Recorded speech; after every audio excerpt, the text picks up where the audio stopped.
अस्सलाम वालेकुम, मैं हूं बाबुल हाशमी। आप देख रहे हैं क्रिप्टो 1.0। आज हमारा एनालिसिस जो है वो बहुत स्पेशल होने वाला है। अगर आप इस एनालिसिस को पूरा देखेंगे तो आपको मार्केट की ओवरऑल समझ आ जाएगी कि मार्केट किस करवट जा रही है और आगे हमें क्या करना चाहिए, कब तक करना चाहिए। एंट्री एग्जिट पॉइंट के बारे में आपको बड़े अच्छे तरीके से क्लियरली समझ आ जाएगी। ठीक है, हम इस एनालिसिस के अंदर बहुत सारी चीज़ों को डिस्कस करेंगे। सबसे पहले जो चीज़ हम डिस्कस कर रहे हैं वो है टोटल मार्केट कैप क्रिप्टो का। ये टोटल मार्केट कैप जो है, हम इसको अगर वीकली कैंडल के ऊपर देखते हैं तो हम क्योंकि एनालिसिस जो करते हैं मुख्तलिफ टाइम फ्रेम के ऊपर, जब हम एनालिसिस करते हैं तो हमें मार्केट में अच्छे तरीके से सरवाइव करने के लिए तैयारी मिल जाती है। यहाँ पे हम सब ने देखा कि 3 ट्रिलियन डॉलर का कैपिटल कैप रह चुका है मार्केट का। और ये जो यहाँ पे जब ये 3.03 ये देखें, हाँ 3.01 ट्रिलियन तक मार्केट का कैप जा चुका है। तब से लेके अब तक मार्केट जो है वो नीचे की तरफ ही ट्रेड हो रही है, मतलब कि मार्केट से पैसा जो है वो निकल रहा है। ये टोटल मार्केट कैप है क्रिप्टो के अंदर जो टोटल पैसे पड़े हुए हैं। अब ये पहले तो 200 की मूविंग एवरेज को सपोर्ट लेके ऊपर जा चुका था, लेकिन अब दोबारा से 200 की मूविंग एवरेज से अगर वीकली कैंडल देखें तो ये नीचे आ चुकी है। ठीक है, ये देखें यहाँ पे ये जो कैंडल है ये 200 की मूविंग एवरेज से नीचे आ चुकी है। ये कोई अच्छा साइन नहीं है, ये एक बुरा साइन है कि अगर ये मज़ीद नीचे गिरती है और अगर ये 760-70 बिलियन के ऊपर आती है दोबारा से, और इस रेंज के ऊपर हमें मार्केट कैप दोबारा से देखने को मिलता है, तो हम देखेंगे कि सारे के सारे कॉइन जो हैं वो हमें ब्लीडिंग करते हुए नज़र आएंगे। BTC जो है वो हमें शायद 14,000 के ऊपर नज़र आए, अथीरियम शायद हमें 700-800 के ऊपर या 400 के ऊपर भी नज़र आ सकता है, क्योंकि ऑलरेडी बहुत ज़्यादा मार्केट जो है वो ब्लीड कर चुकी है। तो ये एक बुरा साइन है। हम उम्मीद करते हैं कि ये जो कल का एक दिन है, आज क्योंकि संडे है, तो कल तक 21 घंटे अभी पड़े हुए हैं। 21 घंटे में अगर तो ये मार्केट कैप इसके ऊपर जाके क्लोज़ होता है यहाँ पे, ठीक है, तो फिर ये मार्केट के लिए एक अच्छी खबर बन जाएगी। अदरवाइज़ ये एक अगेन बेरिश साइन बनेगा जो कि दोबारा से नीचे आएगा। फिर 200 की मूविंग एवरेज को तोड़ के जब ऊपर जाती है मार्केट तो बहुत ज़्यादा वॉल्यूम चाहिए होता है, बहुत ज़्यादा अच्छी खबरें चाहिए होती हैं, जो कि मैं अभी एक्सपेक्ट नहीं कर रहा कि सितंबर के मंथ में तो बिल्कुल भी नहीं, अक्टूबर में शायद कोई अच्छी खबर आए और शायद कोई ऐसा हफ्ता आए कि 200 की मूविंग एवरेज को तोड़ के हम जो है वो ऊपर निकल सकें। ठीक है, तो अभी हम टोटल मार्केट कैप की तरफ से तो बिल्कुल भी मुतमईन नहीं है। आगे चलते हैं, बात करते हैं थोड़ी सी BTC की डोमिनेंस के बारे में। कल मैंने एक वीडियो बनाई थी, उस वीडियो में मैंने आपके साथ एक जिक्र किया था कि कभी भी हम जब ट्रेड लेने की कोशिश करते हैं एथीरियम के अंदर और BTC के अंदर, हम कंफ्यूज हो जाते हैं कि कौन सा ज़्यादा बेहतर है, ट्रेड किस कॉइन के अंदर लेनी चाहिए। तो हम कभी भी ये नहीं कहते कि BTC जो है वो एथीरियम से ज़्यादा अच्छा है या एथीरियम ज़्यादा अच्छा है, हम ये नहीं कहते। हमें ये देखना होता है कि किस कॉइन की जो डोमिनेंस है वो ज़्यादा बेहतर है और किस कॉइन की जो डोमिनेंस है वो ख़तरनाक हो चुकी है। अब ये देखें, ये एक डबल टॉप की सिचुएशन आलमोस्ट बन रही है। अगर ये इस नेक लाइन को तोड़ के मार्केट नीचे गिरती है तो BTC की जो डोमिनेंस है वो हमें इस प्राइस के ऊपर नज़र आएगी 38.7% के ऊपर। तो BTC जो है वो मज़ीद नीचे गिरेगा तो हम BTC में अभी ट्रेड नहीं लेंगे। ठीक है, अथीरियम की डोमिनेंस को आगे हम अगर डिस्कस करते हैं, अथीरियम की डोमिनेंस यहाँ पे हम ओपन कर लेते हैं। ये देखें, तो हम इसको देखते हैं कि 2 आवर के टाइम फ्रेम के ऊपर अगर हम अथीरियम की डोमिनेंस को लेके आते हैं तो हमें एक जो है वो राइजिंग वेज सा बनता हुआ नज़र आ रहा है। अब ये राइजिंग वेज ज़रूरी नहीं है कि ये कंप्लीट हो, क्योंकि ये डोमिनेंस का चार्ट है, तो डोमिनेंस का चार्ट जो है वो उतने अच्छे तरीके से वर्क नहीं करता। बाकी जैसे कॉइन के चार्ट वर्क करते हैं उस तरह से वर्क नहीं करता, लेकिन फिर भी क्योंकि ये एक चार्ट पैटर्न तो खैर है, तो हो सकता है कि ये बिल्कुल कंप्लीट हो जाए। और अगर ये कंप्लीट होता है तो एथीरियम की डोमिनेंस भी हमें नीचे गिरती हुई नज़र आएगी। तो सवाल ये पैदा होता है कि पैसे अगर एथीरियम से भी निकल रहे हैं और BTC से भी पैसे निकल रहे हैं तो पैसे जा कहाँ रहे हैं? तो उसका जवाब ये है कि पैसे जो हैं वो काफ़ी हद तक तो BNB के अंदर आना शुरू हो चुके हैं बहुत सारे दिनों से। अगर हम जहाँ पे डेली की कैंडल खोलते हैं और हम डोमिनेंस को चेक करते हैं तो आप यहाँ पे देख सकते हैं कि BNB की जो डोमिनेंस है वो आलमोस्ट अपनी एक बहुत स्ट्रॉन्ग किस्म की सपोर्ट से लेके अब तक 13% अप जा चुकी है। ठीक है, अगर हम नीचे आके देखते हैं तो BNB की जो डोमिनेंस है वो हमें नज़र आती है कि अपने ऑल टाइम हाई पे है। ये देखें, BNB की डोमिनेंस बहुत ज़्यादा ऊपर जा चुकी है, मतलब कि लोग जो क्रिप्टो मार्केट से पैसा निकाल रहे हैं BNB में डाल रहे हैं, सॉरी जो BTC से और एथेरियम से पैसा निकाल रहे हैं वो BNB कॉइन के अंदर जो है वो ज़्यादातर इन्वेस्ट हो रहा है। बाकी आल्ट कॉइन्स के अंदर भी हो रहे हैं। अगर आप देखेंगे बाकी आल्ट कॉइन्स को तो वो सारे के सारे ही आपको ग्रीन के अंदर नज़र आ रहे हैं। इक्का दुक्का छोड़ के बाकी सारे कॉइन आपको ग्रीन के अंदर नज़र आ रहे हैं। तो इसका मतलब ये है कि पैसे अगर BTC से और एथेरियम से निकल रहे हैं तो बाकी आल्ट कॉइन्स के अंदर जो है वो पैसे आ रहे हैं। टोटल मार्केट कैप जो है वो अभी तक इतना बुरा नहीं है कि हम इसको ये कहें कि पैसे मार्केट से ही निकल गए हैं। देखें, इस चीज़ को भी आपको समझना पड़ेगा। एक होता है कि टोटल मार्केट कैप जो है वो गिरता है तो बाकी सारे कॉइन भी नीचे गिर रहे होते हैं, तो उसका मतलब ये है कि टोटल मार्केट कैप जो है वो बाकी सारे कॉइन से भी निकल रहा है, BTC से भी निकल रहा है। लेकिन अगर टोटल मार्केट कैप जो है वो अपनी एक जगह पे टिका हुआ है और सिर्फ BTC और एथेरियम नीचे गिर रहे हैं, तो इसका मतलब है कि पैसे जो है वो आल्ट कॉइन के अंदर जा रहे हैं, बाकी जितने भी कॉइन हैं, ठीक है। तो BTC और एथेरियम से पैसे निकल रहे हैं, BNB और बाकी आल्ट कॉइन्स के अंदर जो है वो पैसे जा रहे हैं। टोटल मार्केट कैप अभी हमें ज़्यादा गिरता हुआ नज़र नहीं आ रहा। साइन ज़रूर है ये एक बुरा, लेकिन अभी तक ये साइन जो है उसका नुकसान हमें नहीं हुआ, ठीक है। आगे चलते हैं, हम बात कर लेते हैं आज थोड़ी सी इंडेक्स के बारे में। अब यहाँ पे कुछ लोग जो हैं उनको जब भी इंडेक्स का नाम सुनने को मिलता है तो उनको समझ नहीं आती। मेरी तरह पहले मुझे भी नहीं पता था कि इंडेक्स क्या होता है। इंडेक्स के बारे में मैं आपको सिंपल एक चीज़ समझाना चाहूँगा कि नैस्डैक जो इंडेक्स है ना, इसका बड़े अच्छे तरीके से एक कनेक्शन है BTC के साथ और क्रिप्टो मार्केट के साथ। उसकी वजह क्या है मैं आपको वो समझाने की कोशिश करता हूँ। हम आज S&P 500 को और नैस्डैक, ये दोनों इंडेक्स को थोड़ा सा डिस्कस करेंगे, ताकि बार बार जब वीडियोस में आप नाम सुनते हैं तो आपको पता होना चाहिए कि इंडेक्स होता क्या है और इसका इफ़ेक्ट क्यों पड़ता है मार्केट के ऊपर। ये देखें, यहाँ पे हमें एक 100 कंपनीज़ की लिस्ट देखने को मिल रही है, ठीक है। यहाँ पे 100 कंपनीज़ हैं और ये कंपनीज़ कौन सी हैं यहाँ पे मैं आपको थोड़ा सा आइडिया दे देता हूँ। ये देखें, यहाँ पे American airlines, group INC, Apple, ठीक है। जो मशहूर कंपनीज़ हैं मैं उनके नाम बता रहा हूँ आपको। अमेज़ॉन, नीचे आ जाते हैं तो यहाँ पे हमें ये देखें इंटेल भी यहाँ पे देखने को मिलेगी, नीचे होगी। ये देखें नेटफ्लिक्स, निकोला, एनवीडिया। ये एनवीडिया आपको पता है कंप्यूटर के ग्राफिक्स कार्ड वगैरह बनाती है, और जो नेटफ्लिक्स है वो आपको पता है क्या चीज़ है। क्वालकॉम जो प्रोसेसर बनाने वाली कंपनी है, पेपॉल, ठीक है। ये बड़ी बड़ी कंपनीज़ हैं। ये कि मतलब कि इन कंपनीज़ के अंदर बिलियंस ऑफ डॉलर्स की ट्रेड होती है, ठीक है। आगे आ जाते हैं तो नीचे आपको मतलब और भी काफ़ी सारी कंपनीज़ जो हैं इसके अंदर देखने को मिलती हैं। इसके अंदर इंटेल भी है आई थिंक, मतलब बाकी काफ़ी सारी कंपनीज़ इसके अंदर, टेस्ला भी इसके अंदर है। तो ये जो नैस्डैक इंडेक्स है इसका मतलब ये है कि यहाँ पे हमें 100 कंपनीज़ का डाटा निकाल के दे दिया जाता है कि ये 100 कंपनीज़ जो हैं वो नीचे जा रही हैं या ऊपर जा रही हैं। अब आप यहाँ पे थोड़ा सा गौर करें, जितनी भी यहाँ पे आपको कंपनीज़ नज़र आ रही हैं, सारी की सारी कंपनीज़ के जो शेयर हैं उनकी प्राइसेस ये देखें माइनस में चल रही हैं। चेंज अगर आप परसेंटेज में चेंज को देखें तो 3%, 1%, 2%, 11%, 39%, मतलब कितनी जो हैं वो प्राइसेस ये देखें 33%।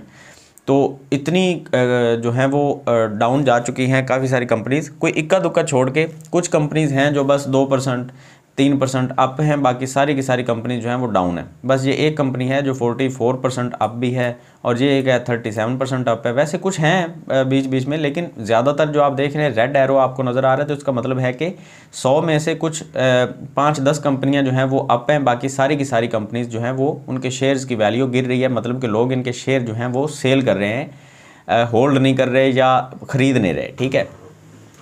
ये हो गया नैस्डैक। अब हम जब भी नैस्डैक का नाम लेंगे तो आपको अच्छे तरीके से समझ आएगी कि नैस्डैक के अंदर हमें 100 कंपनीज़ मिलती हैं, उनका डाटा हमें मिलता है और एक एवरेज निकाल के हमें दे दी जाती है कि उनकी एवरेज का एक इंडेक्स जो है वो हमें ये वाला मिल जाता है और उसकी हमें ये एक प्राइस मिल रही है 11,311, ठीक है। अब अगर वो सारी की सारी कंपनीज़ अगर अच्छा परफॉर्म करती हैं, जो उनमें से जो मेजॉरिटी कंपनीज़ हैं वो अगर अच्छा परफॉर्म करती हैं तो हमें नैस्डैक का जो इंडेक्स है वो ऊपर जाता हुआ नज़र आता है। अगर वो अच्छा परफॉर्म नहीं करती, जैसे कि आपने देखा कि सारी कंपनीज़ नीचे गिर रही हैं, तो यहाँ पे हमें नज़र आ रहा है कि नैस्डैक का जो इंडेक्स है वो नीचे गिर रहा है, लेकिन अपनी सपोर्ट के ऊपर है, दोबारा से ऊपर जाएगा, ठीक है। आगे चलते हैं S&P 500 के इंडेक्स के बारे में। हम अक्सर बात करते हैं कि S&P 500 जब भी ऊपर जाता है तो क्रिप्टो मार्केट को भी साथ लेके जाता है। उसकी वजह क्या है वो भी देख लें। S&P 500 के अंदर 500 बड़ी बड़ी कंपनीज़ हैं। इसके अंदर भी एप्पल भी है, माइक्रोसॉफ्ट, अमेज़ॉन, टेस्ला, आगे ये बड़ी बड़ी कंपनीज़ हैं। ये उन कंपनीज़ के मैं नाम लेता हूँ जिनके बारे में आप जानते हैं ऑलरेडी, ठीक है। इसके अंदर भी एनवीडिया भी है, वीज़ा INC। वीज़ा आपको पता है ये हमारी पेमेंट के जो हैं मतलब सोर्सेज वगैरह उनके अंदर ये बहुत ज़्यादा फेमस है, ठीक है। आगे चलते हैं तो ये आप देखें क्वालकॉम इसके अंदर भी है, यूनाइटेड पार्सल सर्विस भी है इसके अंदर। ये मतलब 500 बड़ी बड़ी कंपनीज़ हैं। और ये आप देख सकते हैं इसके अंदर जितनी भी कंपनीज़ आपको नज़र आ रही हैं, मोस्टली कंपनीज़ आपको नज़र आ रही हैं ग्रीन के अंदर। तो ये जो 500 कंपनीज़ हैं इनका इंडेक्स हमें क्या बता रहा है कि ये इनकी जो क्लोजिंग हुई है ना मार्केट की, क्योंकि आज संडे है तो आज मार्केट ओपन नहीं हुई, तो ये जो क्लोजिंग हुई है ये क्लोजिंग जो है वो पॉजिटिव क्लोजिंग हुई है, ठीक है। कैसे हुई मैं आपको वो बताता हूँ। वैसे ऑलमोस्ट 503 कंपनीज़ इसके अंदर लिस्टेड हैं S&P 500 के अंदर। ये कंपनीज चेंज होती रहती हैं, कभी कोई कंपनी इसमें से डी लिस्ट भी हो जाती है, कभी कोई कंपनी न्यू इसमें लिस्ट भी हो जाती है, लेकिन इसका नाम जो है वो S&P 500 ही रहता है, ठीक है। अब हम आ जाते हैं इधर और देखते हैं कि वो जो हमें ग्रीन के अंदर नज़र आ रही थी वो क्यों आ रही थी। अगर हम आते हैं 1 आवर के टाइम फ्रेम के ऊपर तो हमें ये नज़र आएगा कि जब वो मार्केट क्लोज हुई थी तो हमें ये 2 कैंडल जो हैं ये ग्रीन के अंदर नज़र आई थी। तो इसकी वजह से हमें काफ़ी सारी जो कंपनीज़ हैं वो नज़र आ रही हैं कि उनके अंदर हमें कुछ ना कुछ बेहतरी नज़र आई है। तो इंडेक्स ने हमें ये बताया है कि कुछ हद तक हमें मतलब 1% तक इंडेक्स के अंदर बेहतरी नज़र आई है, ठीक है। तो हम ये देखेंगे कि अब जब दोबारा कल मार्केट ओपन होगी, तो वैसे आप देखना चाहते हैं कि मार्केट कब ओपन होगी तो आप यहाँ पे सर्च कर सकते हैं। ये देखें नैस्डैक ओपन टाइम, ठीक है। तो आपको यहाँ पे नज़र आ जाएगा कि नैस्डैक कब जो है वो उसका टाइम कब है ओपन होने का, वो सारी चीज़ें आपको यहाँ पे समझ आ जाएंगी। ये देखें ओपन टाइम भी है यहाँ पे, हर चीज़ मतलब आप गूगल कर सकते हैं, ठीक है। S&P 500 के बारे में भी आप सर्च कर सकते हैं। अब जब ये S&P 500 और नैस्डैक ये गैप अप के साथ ओपन होंगी, गैप अप का मतलब है कि जब जैसे आपने ये देखा कि यहाँ पे कैंडल ट्रेड हो रही थी, ठीक है, उसके बाद इतने गैप के साथ जो है मार्केट ओपन हुई, मतलब यहाँ पे क्लोज हुई थी मार्केट, ये देखें यहाँ पे, ठीक है, और उसके बाद जो है मार्केट ओपन जहाँ से हुई है, तो ये जो गैप है इसको हम बोलते हैं गैप डाउन, ठीक है। इसको हम गैप डाउन बोलते हैं क्योंकि मार्केट जो है वो नीचे आके नीचे से खुलती है।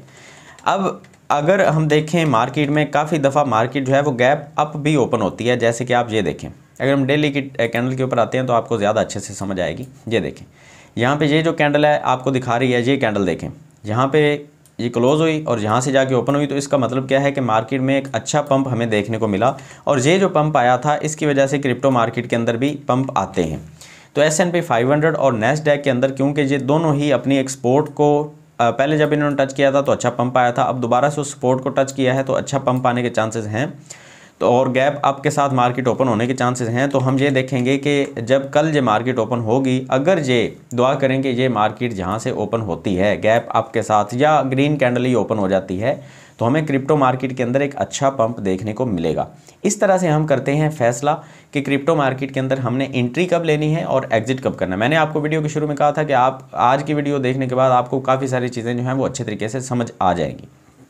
मेरा काम है आपको बताना, बाकी उसको अपने काम के ऊपर अप्लाई करना जो है वो आपका काम है, ठीक है। अच्छा, हम सबसे पहले हमने क्या देखा, टोटल मार्केट कैप, कि अगर वो नीचे गिर रहा है तो सारी की सारी मार्केट से पैसे निकल रहे हैं। दूसरी चीज़ हमने देखी BTC की डोमिनेंस, कि क्या पैसे सिर्फ BTC से निकल रहे हैं या सारी की सारी मार्केट से निकल रहे हैं।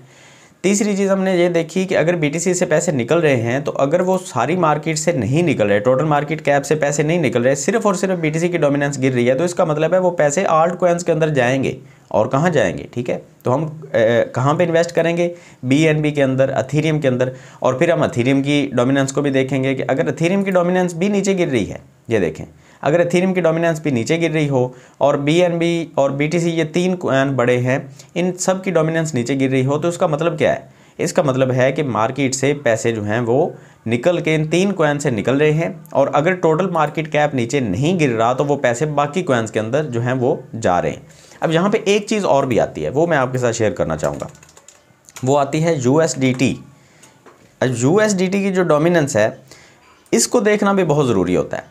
USDT की डोमिनेंस का मतलब क्या है कि मार्केट में जब हम कोई भी कॉइन मिसाल के तौर पे हमारे पास एक $100 पड़ा हुआ है, ठीक है, हमने उसका BTC ख़रीद लिया, एक $100 का हमने BTC ख़रीद लिया, तो क्या हुआ, BTC की डोमिनेंस बढ़ गई, USDT की डोमिनेंस जो है वो कम हो गई, ठीक है।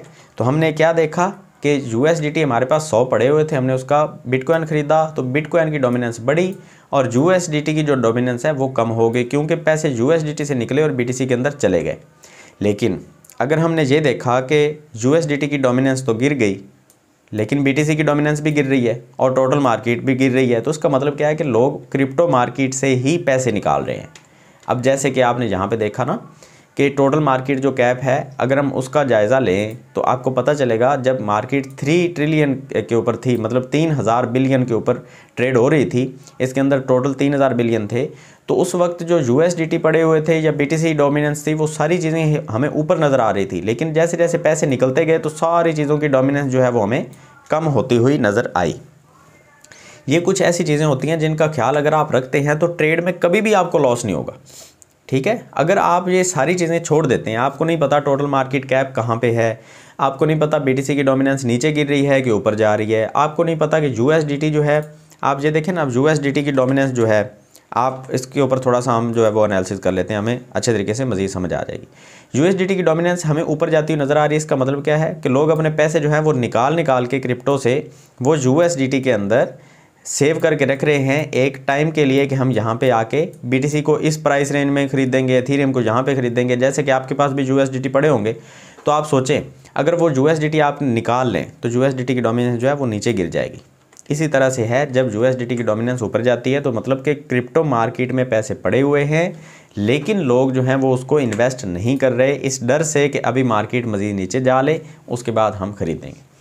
साइन तब बुरा होता है, मार्केट तब ख़तरनाक होती है जब सारी चीज़ें ही नीचे गिरना शुरू हो जाए। Total market cap, USDT dominance, BTC, Ethereum, सारी की सारी डोमिनेंस हमें नीचे गिरती हुई नज़र आए, तब हमें जो है वो डरना चाहिए कि मार्केट से अब जो है वो एग्ज़िट करने का टाइम है, ठीक है। उसके अलावा एक चीज़ और होती है जिसको हम बोलते हैं crypto fear and greed index. इसका मतलब ये होता है कि लोगों के जो सेंटिमेंट्स हैं, ये देखें आपको यहाँ पे समझ आ जाएगा क्रिप्टो मार्केट सेंटिमेंट्स एनालिसिस। अब यहाँ पे आपको पता चलेगा कि लोग जो हैं वो मार्केट से डर रहे हैं या बिला झिझक वो पैसे लगा रहे हैं मार्केट में। तो जैसे जैसे ये इंडेक्स रेड होता जाएगा तो हमें यहाँ पे ये पता चलेगा कि लोग जो हैं वो ट्रेड करने से, इन्वेस्ट करने से मार्केट में डर रहे हैं, और ये सिर्फ और सिर्फ क्रिप्टो का इंडेक्स है, ठीक है। ये बाकी स्टॉक एक्सचेंज वगैरह के साथ इसका कोई लेना देना नहीं है, क्रिप्टो का फियर एंड ग्रीड इंडेक्स है। अगर ये ग्रीन की तरफ जाता है तो लोग वहाँ पे ख़रीदारी कर रहे होते हैं, लेकिन जो बड़ी बड़ी कंपनीज़ हैं वो वहाँ पे जाके बेचना शुरू कर देती हैं। तो आपने भी वो ख्याल रखना है कि अगर ये 50 या 40 के नंबर को टच करता है तो आपने वहाँ पे बेच देना होता है, ठीक है। तो ये कुछ ज़रूरी चीज़ें थी जो आपके साथ डिस्कस करनी बहुत ज़रूरी थी। और आज का जो एनालिसिस है वो आप ये समझ सकते हैं कि आप ख़ुद एनालिसिस करने के काबिल मैं आपको कर रहा हूँ, तो आप जो है इस चीज़ को समझा करें और ख़ुद जो है वो ट्रेड करना सीखा करें। सिर्फ़ और सिर्फ किसी का सिग्नल लेके, किसी की बात के ऊपर आके आप जो ट्रेड कर देते हैं तो लॉस होने के चांसेस बढ़ जाते हैं। इसलिए मैं आपको खुद ट्रेन करने की कोशिश करता हूँ फ्री में। अभी कोई भी मैं चार्जेस नहीं लेता, फ्री में आपको वीडियोस मिल रही हैं, तो आप अच्छे तरीके से सीखने की कोशिश किया करें। उम्मीद करता हूँ आपको वीडियो पसंद आई होगी, बहुत कुछ आपको सीखने को मिला होगा। तो दुआ में याद रखिएगा। अल्लाह हाफ़िज़।